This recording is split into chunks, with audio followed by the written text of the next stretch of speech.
As young people, we are learning how to make Jehovah our best friend. Sometimes it can be hard to be friends with someone we cannot see, but faith means that you can trust and believe in something or someone, even though you can't see it. Jehovah called Abraham his friend because he had strong faith, and he always obeyed Jehovah without question. I'll set the stage. An old man and old woman, desperate for a child, beg God to help them, and he does. This young boy is their pride and their joy, their hope and their future. What happens next is the ultimate challenge of faith. Abraham, Abraham, Here I am, Jehovah. take your son, your only son Isaac, and go to a mountain that I will show you. There, kill your son and offer him up as a sacrifice. God has promised that my children will live in the land of Canaan, that all nations will bless themselves through my seed. How is that possible if my only son Isaac is dead? I don't understand, but I will obey Jehovah because nothing is impossible for me. Abraham and Isaac, a servant and donkey, they begin the 3-day journey to the place Jehovah directed them. After seeing the place at the distance, Abraham directs his servants.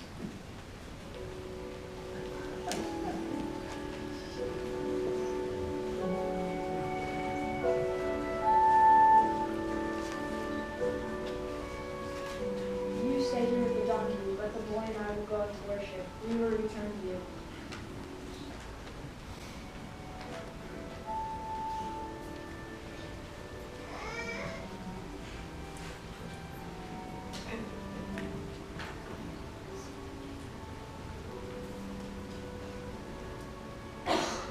Isaac is 25 years old, and his father is 125 years old. He could have fought him too, if he too wasn't obedient and willing to do what Jehovah has asked.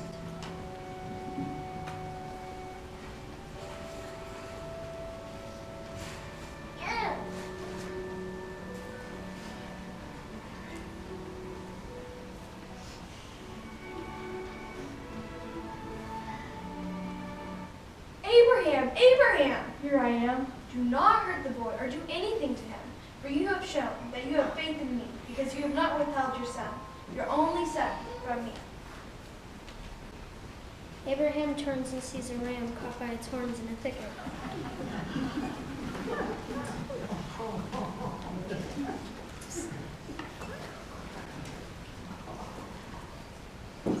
Here I will offer this ram as a sacrifice.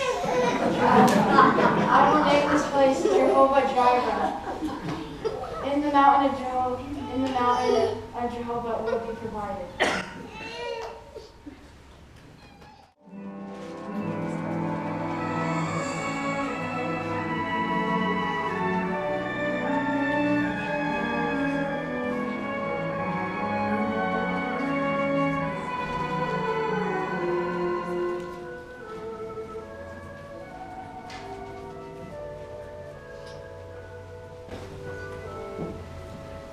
Keeping your faith is not easy. I'd like to introduce you to Daniel. Daniel had a normal routine, to pray every day. What would Daniel do if there was a law restricting him from serving Jehovah? And what if that law meant sure and sudden death in the jaws of a giant lion? Watch as the scene unfolds before you. Darius the king really liked Daniel. He made him ruler of the kingdom.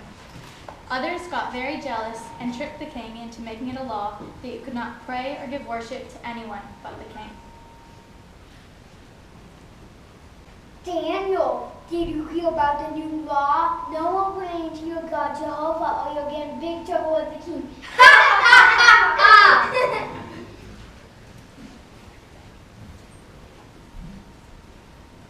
King Darius, Daniel has broken a new law about praying. Look at him, out in the open where everyone can see him. As if he doesn't even care about your new law. Now he must be punished. That is, according to the law that you made. What have I done? Go fetch Daniel.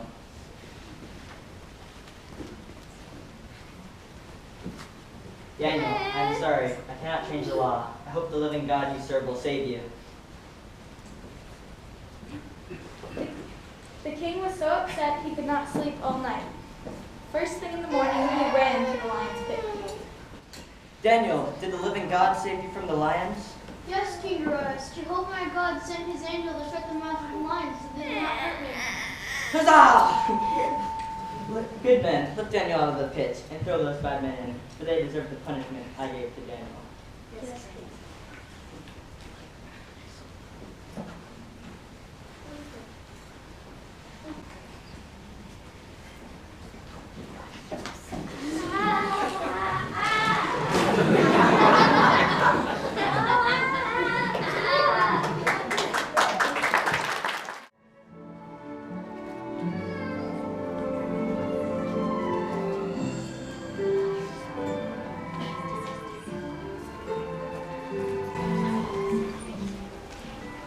As young people, we have to face hardships challenging our faith every day. However, we can be inspired by accounts of young people who were challenged and still remained faithful. Look in on the scene as 3 young Hebrew boys face a powerful ruler, thousands of chanting people, and the hottest furnace ever recorded. We are here today to worship this image. When you hear the words, bow down. And if you don't bow down, you'll be thrown into the fiery furnace. Bring those 3 men who did not bow down.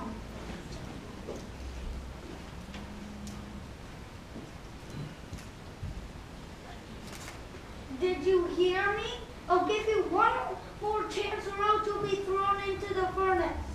Our God, whom we serve, will save us. But even if you cannot save us, we will not bow down to your image of gold. You made your decision.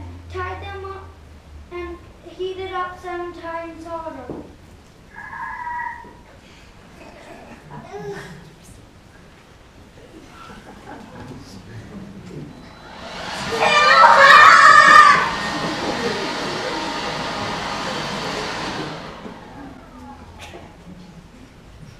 Didn't we throw 3 men in the furnace? Yes, King Nebuchadnezzar, we did. There's 4 men, and one looks like a god. Shadrach, Meshach, and Abednego, come out, you servants of the Most High.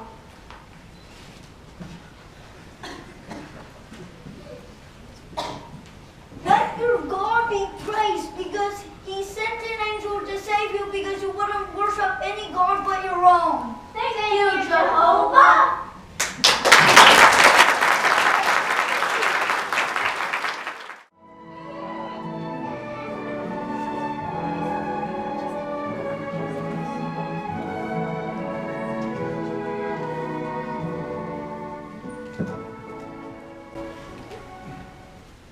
Faith in Jehovah and doing what's right takes courage for everyone. But what about for young ones? What if you are so young and have nothing to defend yourself with? Look in at one of the most courageous scenes ever recorded.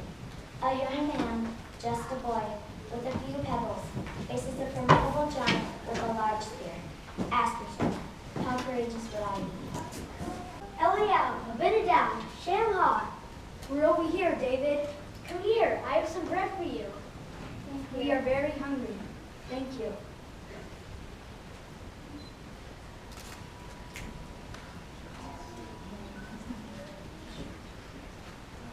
Choose one of your men to fight me. If he wins and kills me, ha! We will be your slaves. But if I win and kill him, you will be our slaves. I dare you to pick someone to fight me. What would the man get who kills this Philistine and frees Israel from the shame? Saul will give the man many riches, and he will give his daughter to be his wife. But just look at this mean monster. Everyone is afraid of him.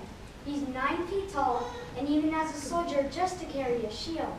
I heard that just his coat weighs 126 pounds.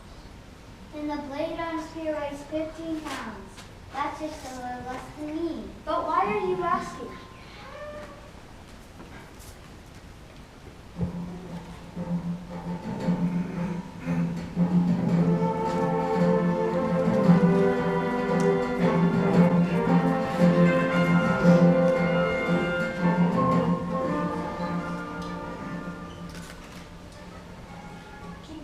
King Saul, I've come to you today to tell you that I will kill this giant named Goliath. You? You are just a little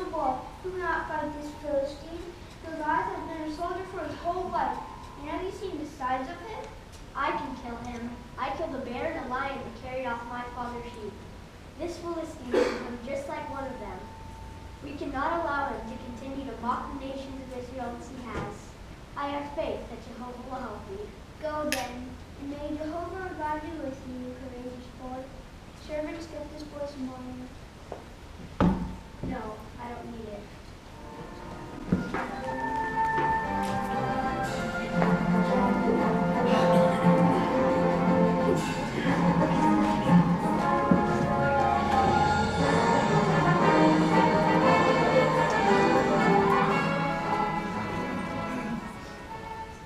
Ha! Really? This is all you have, Israel? Come here, boy, and I will give your body to the birds and animals to eat. You come to me with a sword, a spear, and a javelin, but I am coming to you in the name of Jehovah. This day Jehovah will give you into my hands, and I will strike you down.